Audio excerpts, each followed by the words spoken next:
I buy too much coffee. I can't afford a house. Love avocado toast. Look at how stupid we are sitting here talking about, oh, I'm gonna buy in.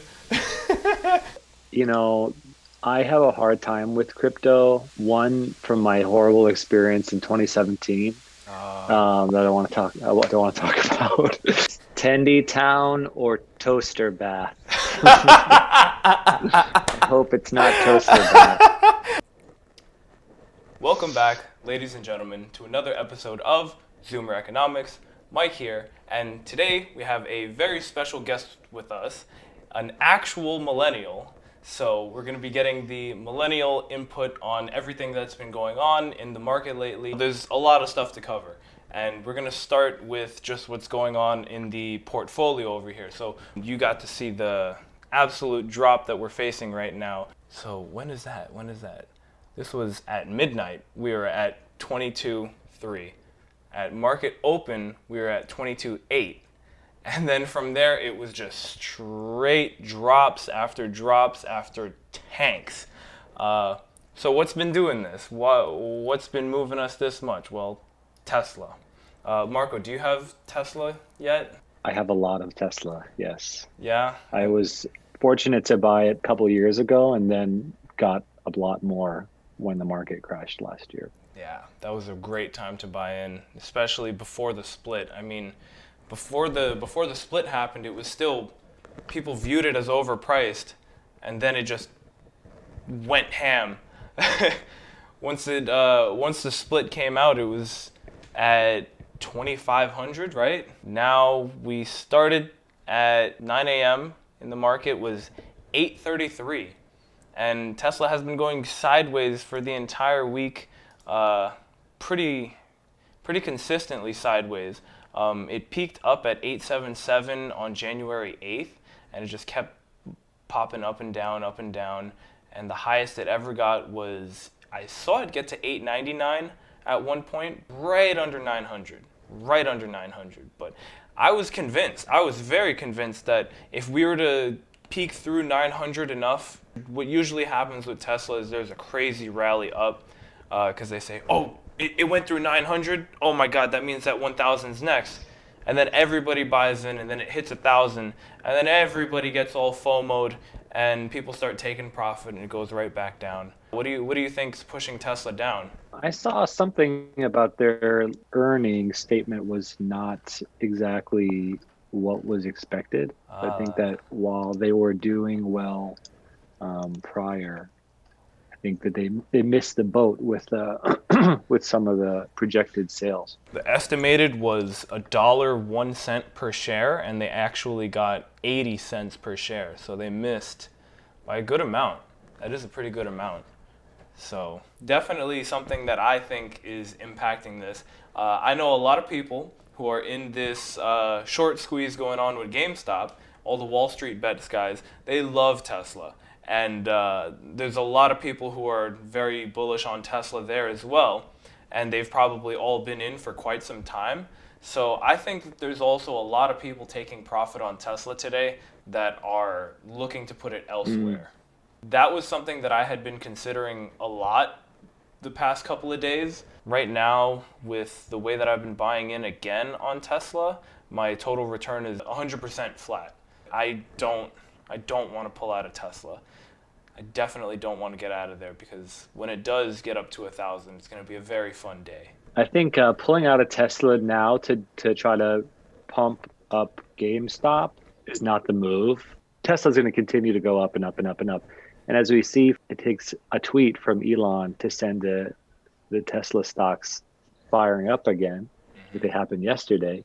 They're going to continue to make amazing products. They're going to continue to roll out their cars in different countries, and that's just going to continue to go up and up and up and up. So to pull it out, unless you have a ton of stock and you can afford, to pull a couple out, to try to pump it into something that's essentially gambling, it's out. To me, it's not worth it. So I am a long. I will hold my Tesla. Same here, man. I'm totally long on Tesla. Yes. I did sell, I think it was 2 shares market sell on December 24th. I sold $500 of Tesla, and that was back when it was at 662. I don't want to do the math on that and see what that could be right now. So I want to think about that. yeah, that's definitely something I regret. Something that I also did that with, which is the next reason why our portfolio has been going down, is Apple. Apple was another company that took a real hit today. Yeah. Starting the week was at 144, and now we're all the way down at 131. So this is probably, I'm assuming, because they also had their earnings calls. I'm assuming they missed. What? They didn't even miss. Apple went up, or Apple beat. It was 141 was the estimate, and they actually got 168. Apple beat earnings calls, but still went down. Yeah. I'm not too surprised because, I mean, what is Apple up to lately? They put out the AirPods Max. What else? Oh, yeah. That's about it. I mean, Marco is a Apple fanboy, typical millennial. Yes. So I'm currently here with MacBook, AirPods, iPad second screen, and iPhone. there you go. It's the full setup. Fully decked. Classic Fully decked. millennial. And do you have a Starbucks cup next to you? I do not have a Starbucks cup, but I do have a very nice handmade ceramic here, which is probably worse. But the fun thing is that I'm drinking instant coffee out of it. You see, I know you told me that long story about your espresso machine. Yes. I'm shocked to hear that you're scraping the bottom of the barrel as far as coffee goes. Well, I will say that I'm not currently home, and I'm in LA for a couple weeks. I did bring my AeroPress, like 500 grams of beans and a grinder. There you go. Another millennial trait, going back and forth. Fleeing New York. Exactly, Yes. New York, LA.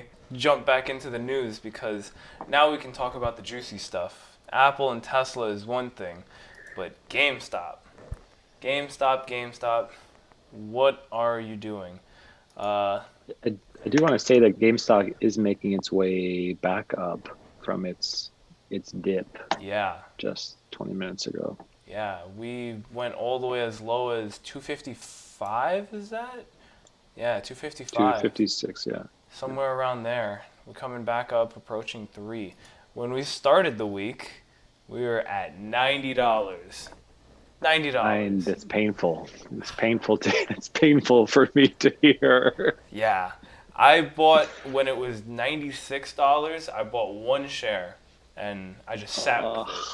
And I was just like, I don't know. It's whatever. But then immediately after that, it jumped all the way up to like 120, something like that. So I bought my previous amount, which I showed you, Marco, was 4.206969, and it was all for the memes. It was all for the memes. But then the meme got real. The meme got very real. It got really real. Actually, I did not buy at the start of the week. When did I first buy in? This was only a couple of days ago. Show more, let's see. Market buy January 26. Oh, I put in $100. That's what I did, which was for 1.1 shares.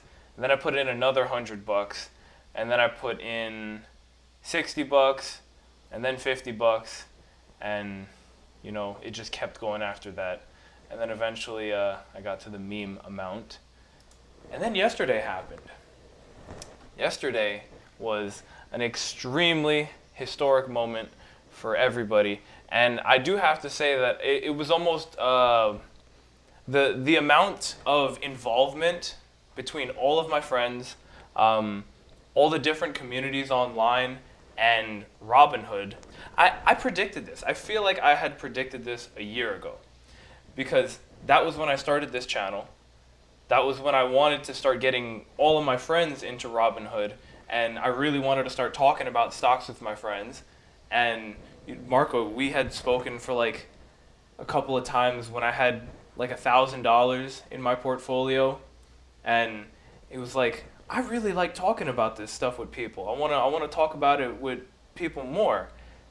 And little did I know, the millennials and the Gen Z would all get together and give a huge middle finger to Wall Street, and then Robinhood would take a stand against us. I had no idea that Robinhood would actually stand against us in the way that they did by restricting GameStop and the other meme stocks like AMC.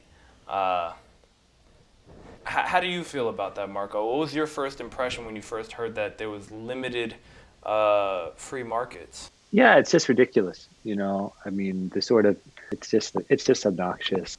They had to have known that they were going to start like a class, war. Yes, exactly. I think that's Class a really good way to warfare. put it. Because, I mean, it does feel like it's the bigs versus the smalls. There's the people who are what they call the retail investors, which on the TV they portray Robinhood investors as a bunch of 17-year-olds tossing in their stimulus checks. They really paint everybody that uses Robinhood as, or all these e-trading sites, they paint us all as idiots. And I think that's why Wall Street Bets has claimed the term, I don't know if you know it, they call each other retards. It's edgy. It's real edgy. It's some internet shit.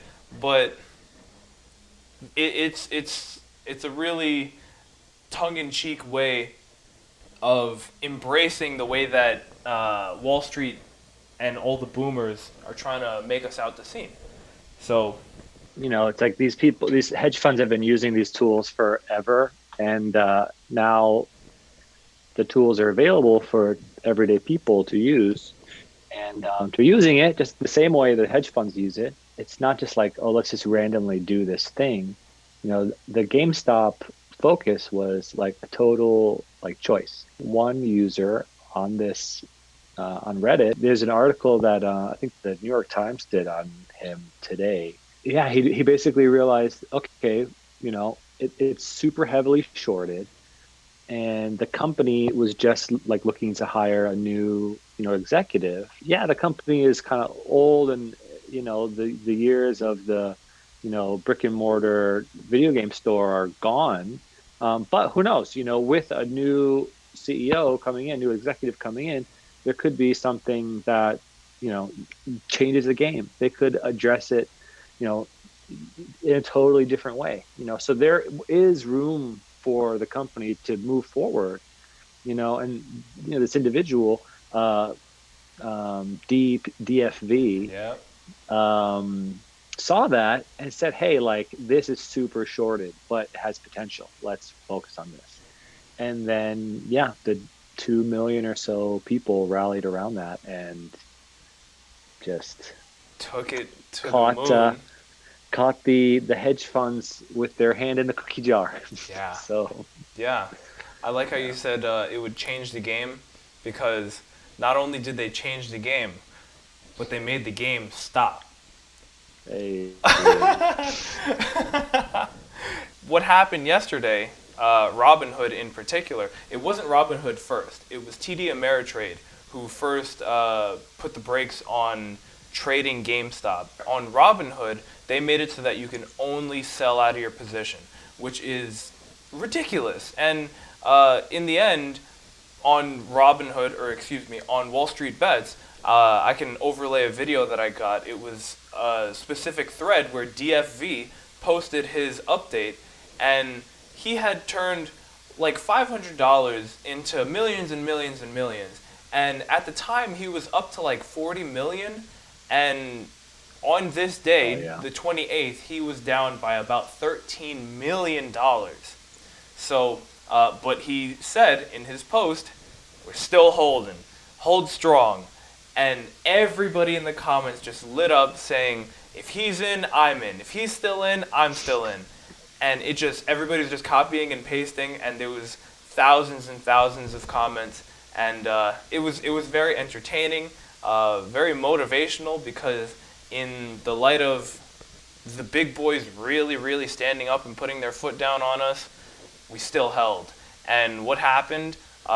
People did sell. People who were probably the noobs, the ones who just bought in on pure hype, the ones that pushed it all the way up to when it got to 470.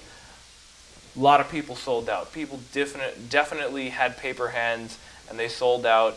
And you sent me that article that mentioned the South Korean company that had really large holdings in GameStop. And I found that very interesting, because Yeah. they most likely are ones who sold a huge amount on that day. And if they did, honestly, Oh I don't yeah. blame them. I don't blame them for taking profits on something that they probably had no clue was going to happen. So, Yeah, I think. Yeah, sorry. go ahead. I think that they were initially like had like a $3 billion investment in GameStop from just years gone by, and they turned it into like 30 billion and pulled out. So yeah, that was a Can you big imagine? thing. Well, Well, it's the whole the whole company. So I'm sure that they were just like, oh, move this asset here. yeah. You know, Get out, get out, get out. like we were talking about earlier. I think it's just crazy that yeah, it's great that they can. It's great that they can pull out. Yeah. Uh, but the people who can't pull out, the hedge funds, Yeah. That's the they're best getting part. hammered.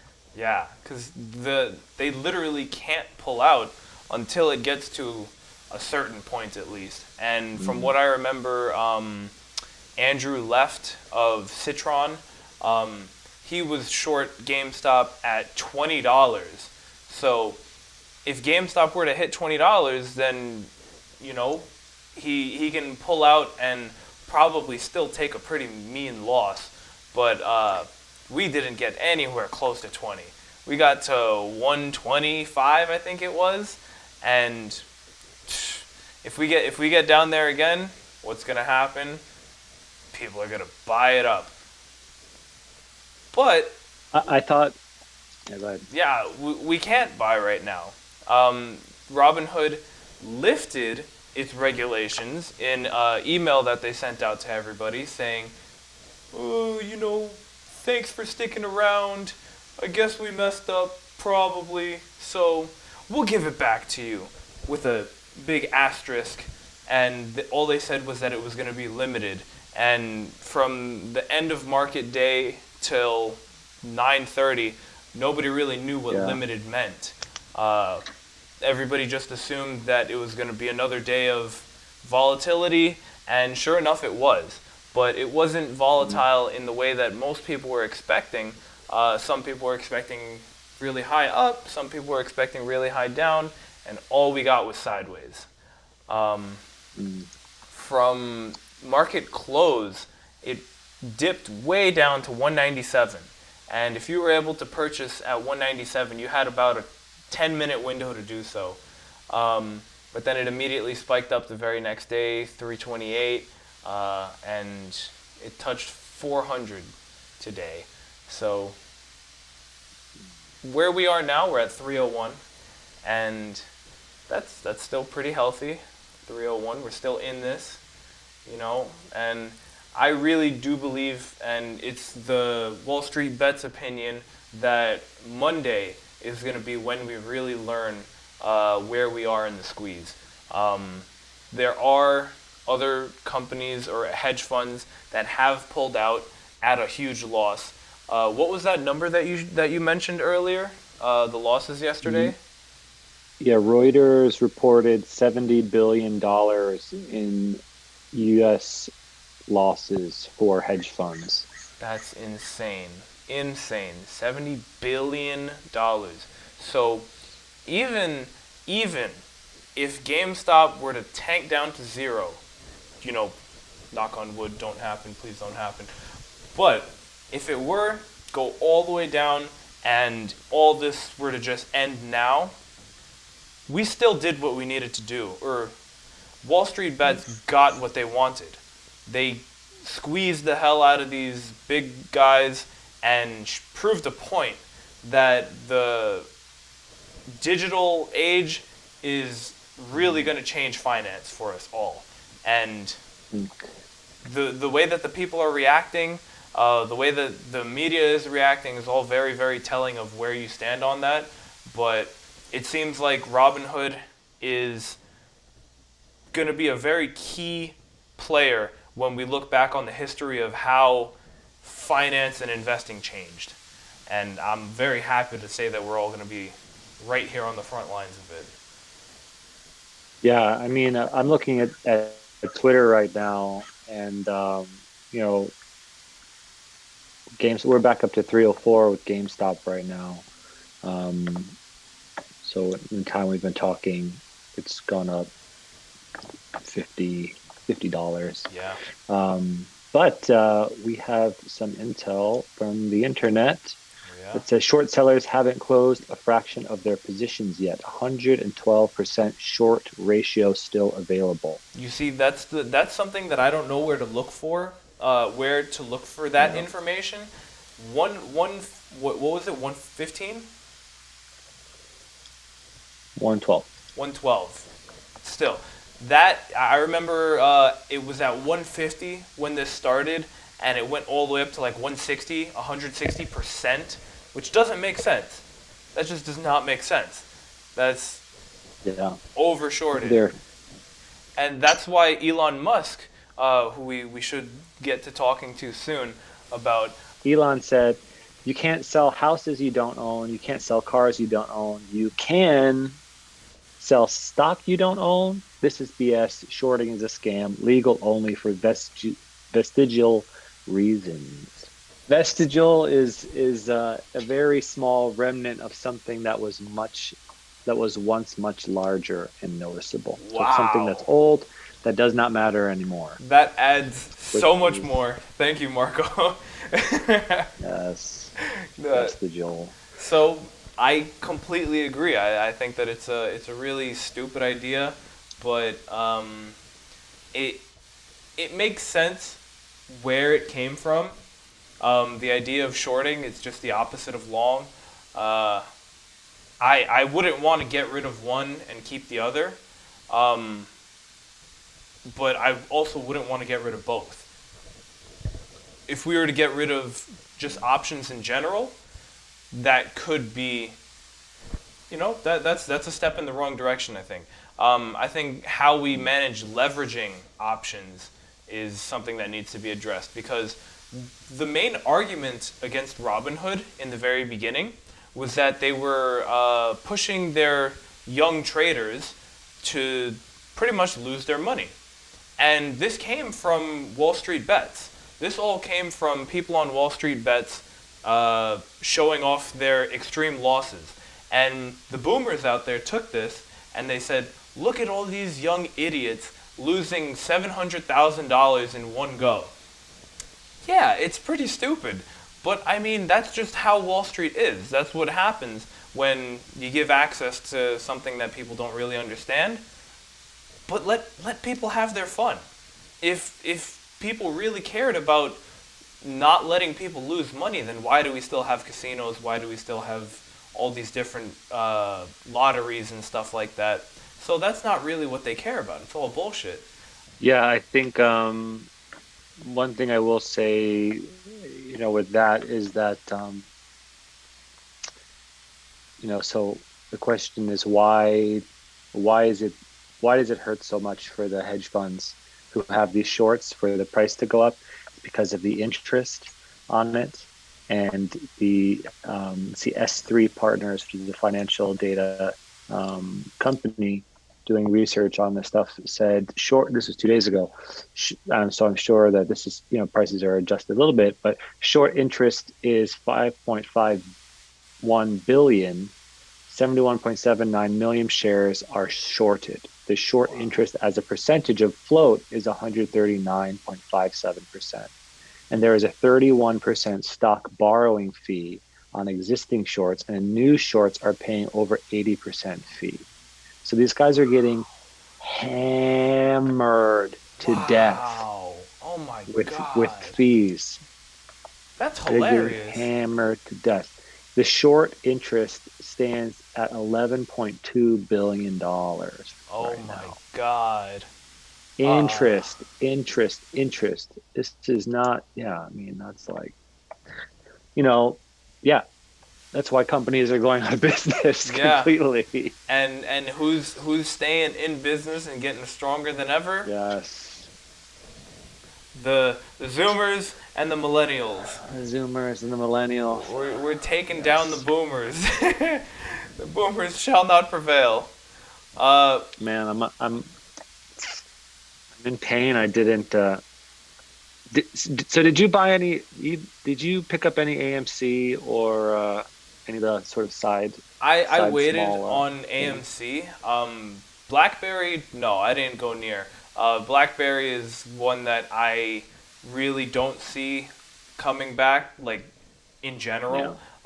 GameStop, there's an argument for it. There's way more attention on it, so I believe in it more heavily. BlackBerry yeah, is so secondary. AMC felt very secondary, but it's starting to get more real just because of all the hype. Um, I see AMC being at least a little bit more long. Um, However, the other ones are like Nokia, um, and a couple of other yeah. ones. No, I haven't touched any of them. I haven't looked at any of them. Right now, at for AMC, I bought 8 shares flat, and that was at $12 or just under $13. So very Nice. recently. I do Yeah, think that we'll probably get like one or two more pushes up, and from there I'm not hoping to, I'm not trying to make like a 10 bagger on this one. yeah. I'm weighing out my options about pulling out of AMC and if GameStop dips again, tossing it there. Yeah, I know what you mean. Well, that Because I'm currently up quite a little bit AMC, but that's the danger. main thing that everybody's trying to hit me up about. I've had probably about like 15 different people hit me up just to see what I'm saying about all this, and for Yeah, every single time somebody asks me that, my answer is always, I'm not going to tell you to do anything. I'm not going to give you yeah, any kind of here's what you should do, but here's what I'm doing. That's it. It's extremely yeah, risky doing all this. So for those of you out there watching that are still on the fence, do whatever you want. Just know that this is something that you should probably bet on not going very much very much further. It would probably be safer for you to not go in at this point because we don't know where we are in. We don't know if we're halfway through. yeah, We don't know if we're at the very tail end. We don't know if everything is yeah. behind us anymore. We don't know if we're going to look back on this and say, look at how stupid we are sitting here talking about, oh, I'm going to buy in. I know. We're going to look back at It's this painful. because we already spoke about how we look back on how you and I were talking back when things were not even close to as high as they were, and we were just brushing it off as like, oh, these this is stupid. I'm not gonna do it. I actually, the other option, the other choice that we both were very deep into was Dogecoin, and I don't want to talk about Bitcoin or crypto in general, but Dogecoin specifically. Uh, Jesus Christ. I wanna save what happened with Dogecoin, but just know that that was one that I was very hesitant on, and I only bought in when I think it was like 11 o'clock at night. My friend David and I were just talking shit, and I was just like, you know what? Fine, I'm gonna put $50 into Dogecoin. Let's see what happens. And because I put in 50, David was like, "Oh, I'm gonna put in 25," and it was just like we didn't expect to make anything off of that. And then what happens? 8 cents, 8 cents, 8.5 cents. After when we bought in, it was just under a penny. So things went crazy. When did you buy in? After that, fuck. After that, yeah, Yeah, once that's started, great. once things really started going. No, like I think like right after it started, right when it started to like start to go for the moon, Yeah, I I got in about yeah. that was when my phone really started blowing up. Shout out to James. My friend Yeah, James has 29,000 coins. So, and he just bought those long time ago and had no intention of it blowing up. So, really, it's great. shout out to that guy. My friend Arshad also Shout had a bunch out. of coins. Um, but yeah, David was the only person that I knew that was actually on top of Dogecoin for the past like 3 weeks. So, Man, that's impressive because, you know, I have a hard time with crypto. One from my horrible experience in 2017 that I want to talk I don't want to talk about, and then and two, just like what's the viability of what is Dogecoin going to be used for actually? yeah, Like Ethereum, that there are things being built around Ethereum. Doge is just like in there for the meme. This is like totally for the lulls. yes, exactly. That But was my I same heard, feeling too. props to him for sticking that out and just watching it do nothing. That no Exactly. sense. Exactly. Literally no sense. he he was talking to me about it, and I remember saying like the you got to think Oh, about the name. Go ahead. Go ahead. yeah. No, I was gonna say, I hope he cashed out at 7 cents, but like you said that was not the case. Yeah, where he cashed out, I don't know. David will probably kill me for spilling his beans, but we had a he had a rough night because he was like, it's not gonna keep going up. It's not gonna keep going up. It's probably gonna go back down. There's gonna be a correction. Okay, I'm gonna sell at 4.7, and it'll go back down. Probably go back down to like 20, and then he'll buy again, and it'll go back up. Not even close. It just kept going to the moon. He missed out, and what happened that was even worse, which we didn't talk about, was Robinhood was just completely down. All of the Oh, servers yeah. were completely unresponsive. Dogecoin, done. Everything, everything about Robinhood. He couldn't even sign in because he couldn't get his verification code because they just weren't sending them out. So he totally dropped the ball on that one. F in the chat for David. But Sorry, David. yeah, if we can take it a step back, going back to the Robin Hood versus the people.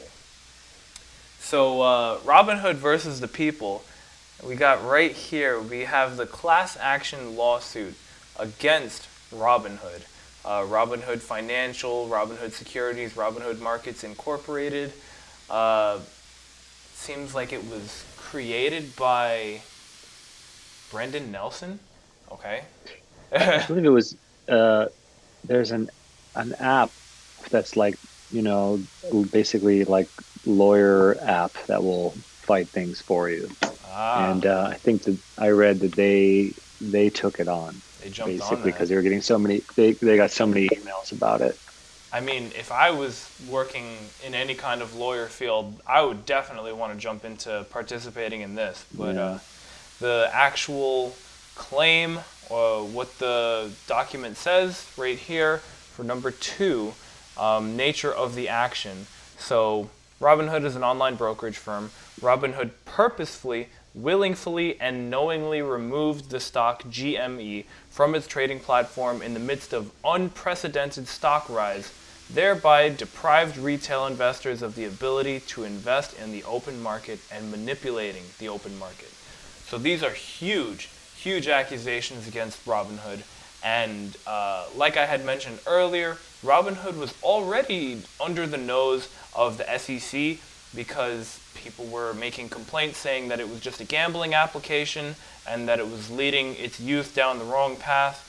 If we go down to factual allegations, section 12, it says Robinhood has experienced significant growth as a relatively new online brokerage firm. In 2019, Robinhood raised $323 million in funding at a $7.6 billion valuation. The firm markets itself primarily to younger investors and claims over 10 million users of its trading app. So, 10 million users. When it first started, it was at a $7.6 billion valuation. So, we don't even know where Robinhood is now.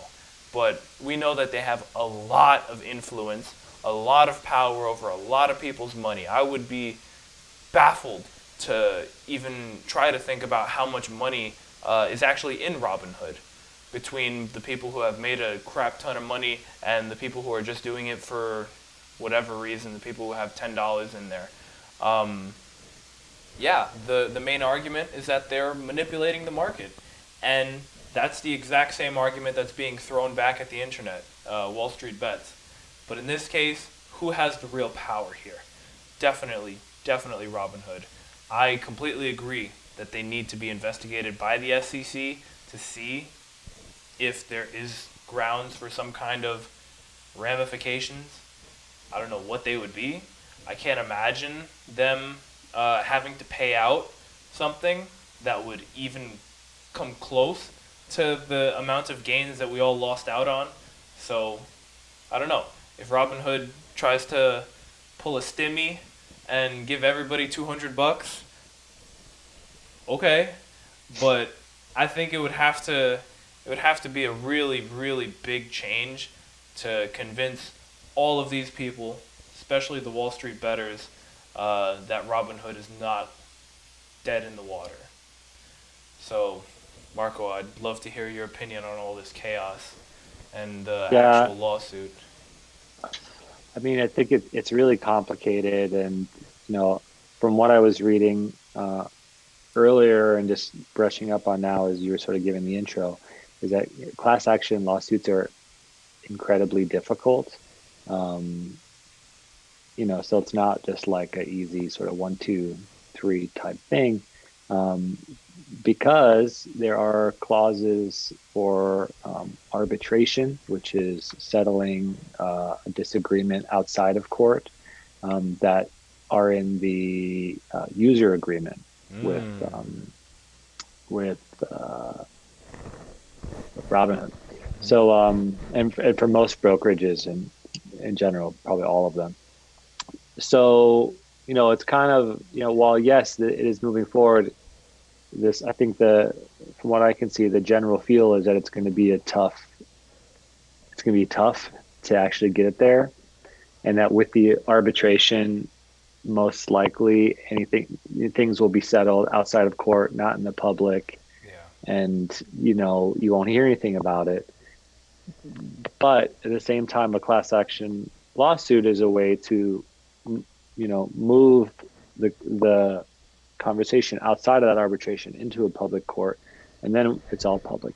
But the lawyers will have to convince a judge that that's the correct action to take. Um, so yeah, manipulating markets, who knows?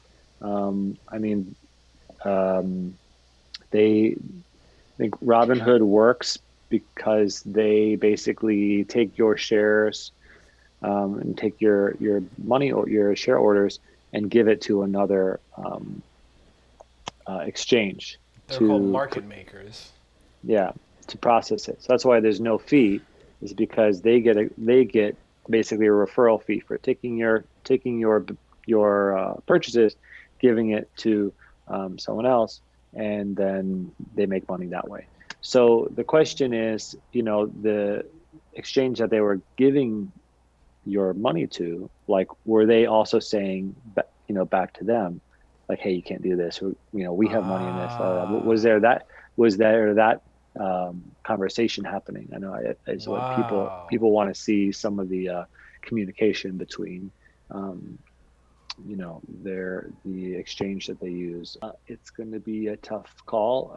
Some people were saying, oh, maybe they didn't have enough money on hand to be able to process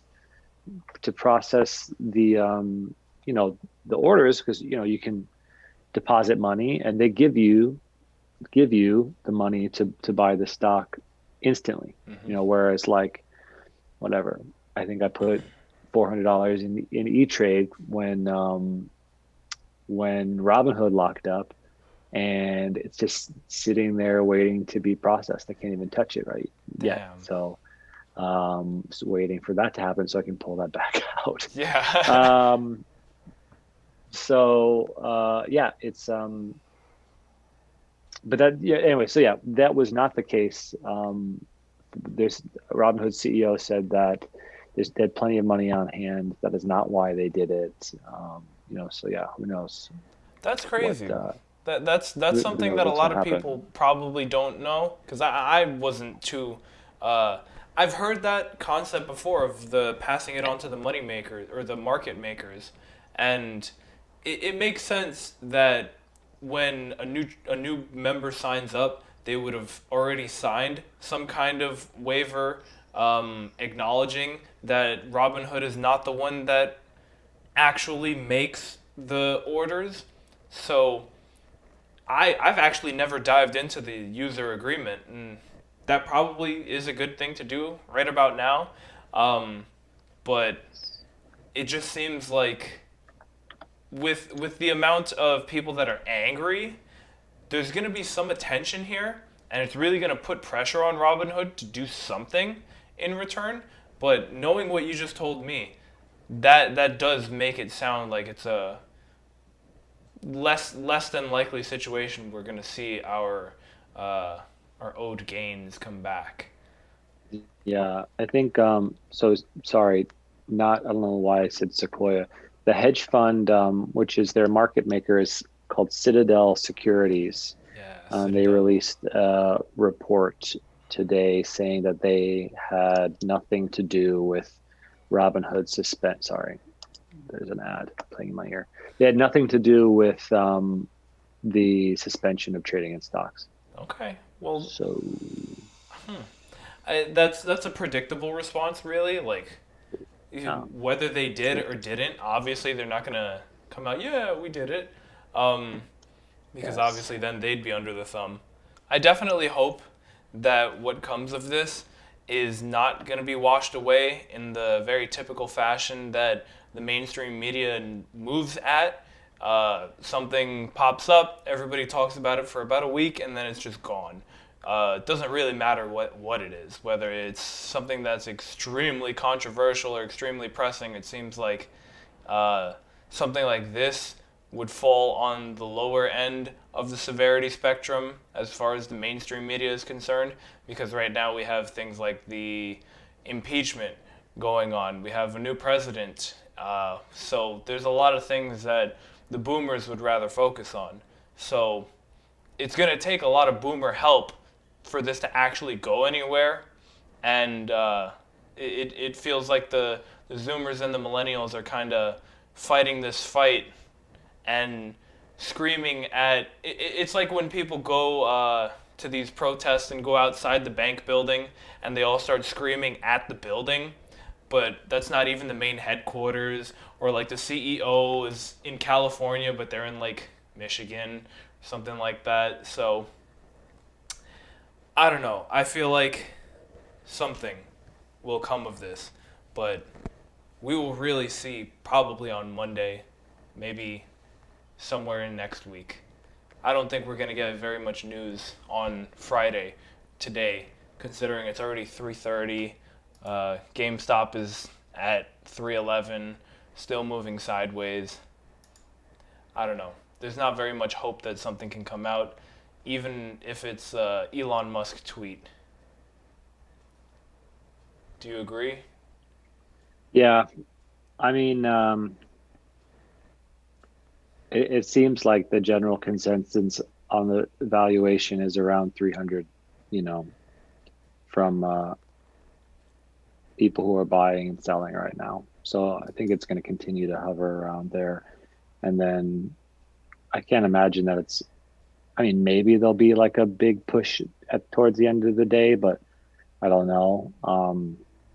I know that after 3:30, with the post market selling, that's going to all be hedge funds.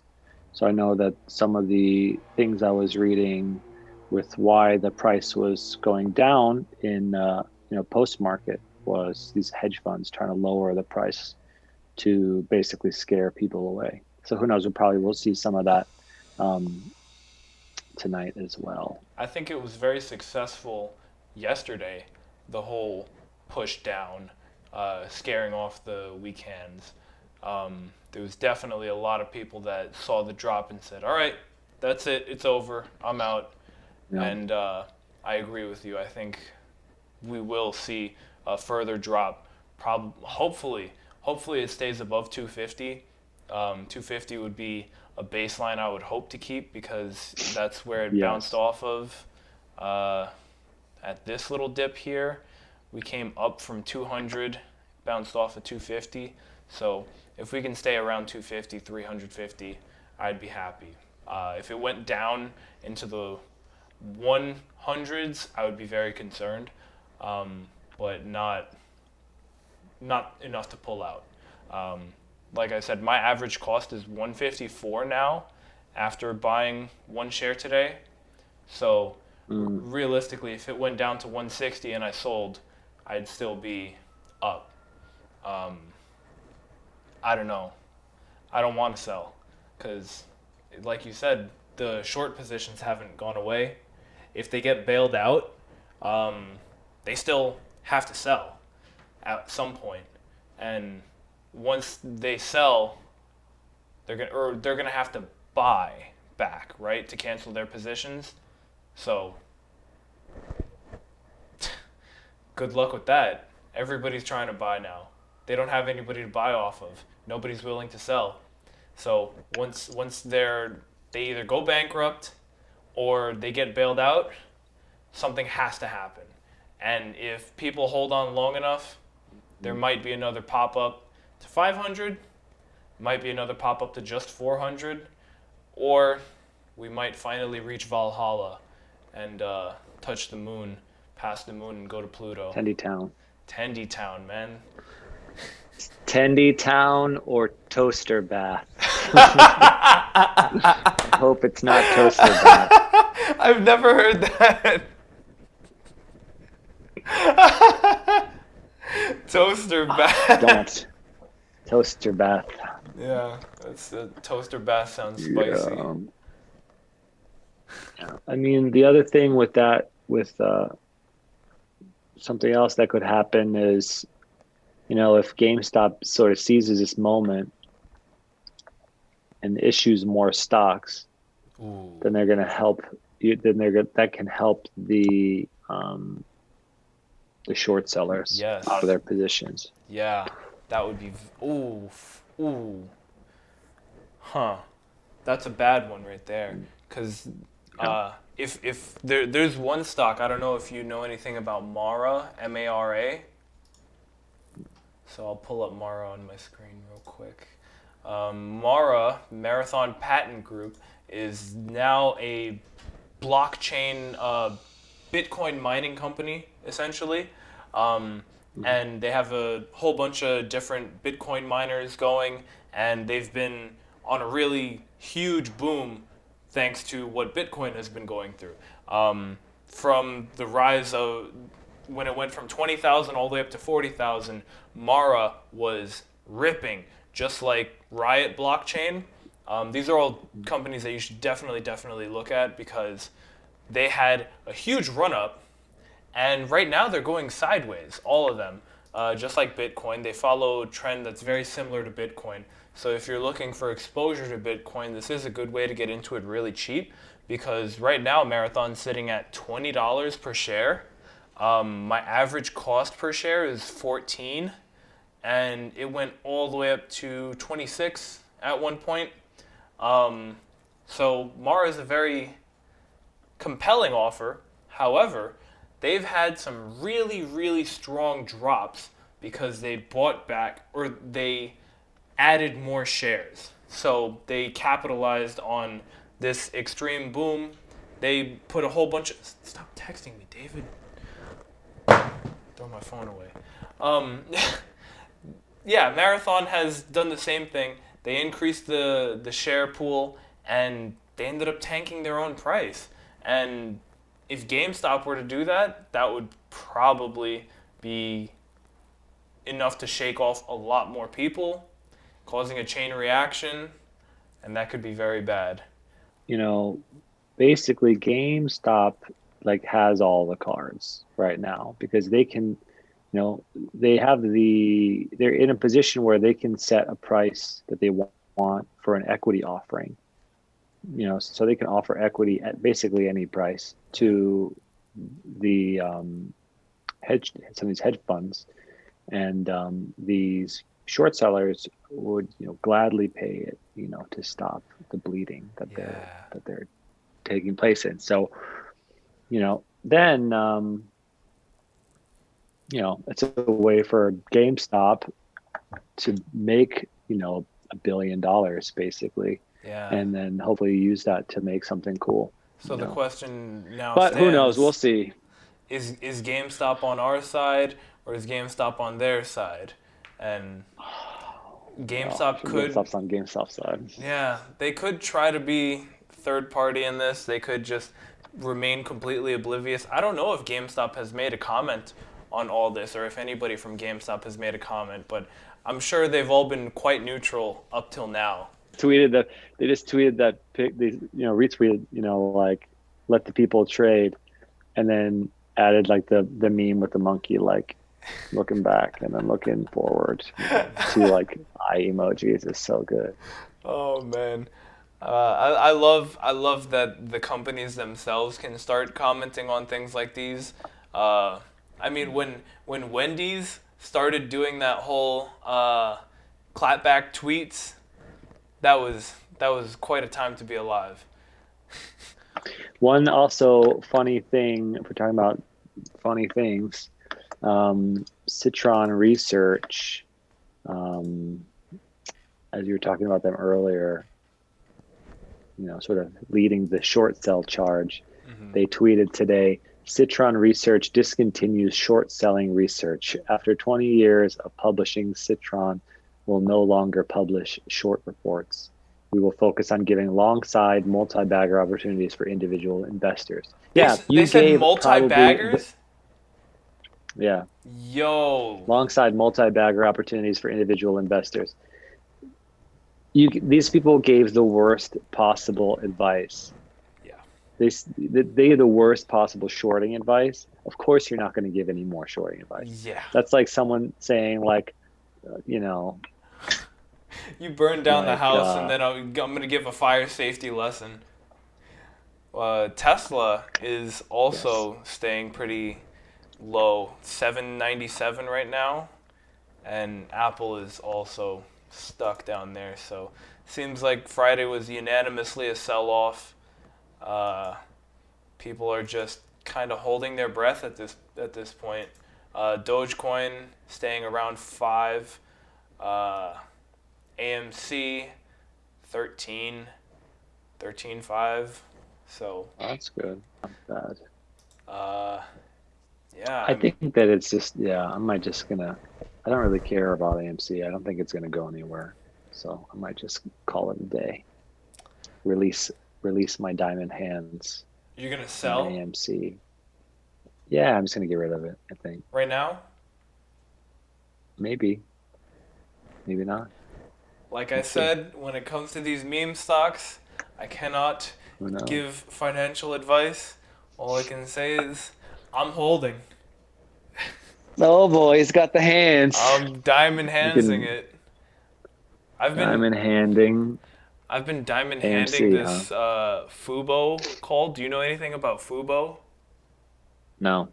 Fubo TV is a sports entertainment app, and it's been on a real rip for the last couple of months, and it went from like 26 to 62 in, I think, 2 days or over one weekend, something like that. So it exploded. It peaked at 62, which is 344% up. I got in on that on a recommendation from somebody that I know on Instagram, and that was a really bad story. I could do an entire video on just that. I just completely was burgering it left and right. But I bought a contract that says that Fubo is going to hit $50 by the 19th of next month. So right now we're at 42 and it keeps teasing $50. But I paid $900 for this contract when I bought it, and oh man, it's just been all over the place in how much it's worth. It was sitting at like $400. Then it went up to like $500, down to $400 again. We actually touched $1,500 at one point when it went up to $50, and we're on another dip. So Fubo is down. We went all the way up to almost 50, and now we're at 42. I'm bag holding this one until the 19th, and hopefully that one pays off, because it showed like it was going to pay off, and I would feel much happier getting rid of this option, because it just makes my whole portfolio so volatile. It could be a beautiful, beautiful day in the market, and I'll still end up being down $500 because of Fubo. But alas, I'm gonna just bag hold it, see how next month goes. But Monday is gonna be the day. Monday is when we're really gonna figure out how this is going to continue to play out, if it's going to continue to play out. Oh my God, it's crashing, bro. I don't know. Sell it and buy again. Sell it and then buy it again. That's literally what you guys do. Oh, man. Dude, sell it. Holder. Sell it right now. Holden, baby. And then within $10 the next 10 minutes, as it goes lower, buy more. We go into the moon. I sold 6,500. What a dickhead. Oh I my kept God. 2,000 in there. What a dickhead. I'm leaving 2,000 in there. I gotta buy in now. My wallet is lying. It's gonna go back down. Man, I can't listen to you, Nobel. It's gonna go back down. You don't listen to me. It David. went down point something of a cent, and now you're saying you can't listen to me? Yeah. It's back to 34. Look at that. It went back up to 35. As soon as I keep That shit says 7 cents at 10 minutes. Imagine. No, don't imagine that.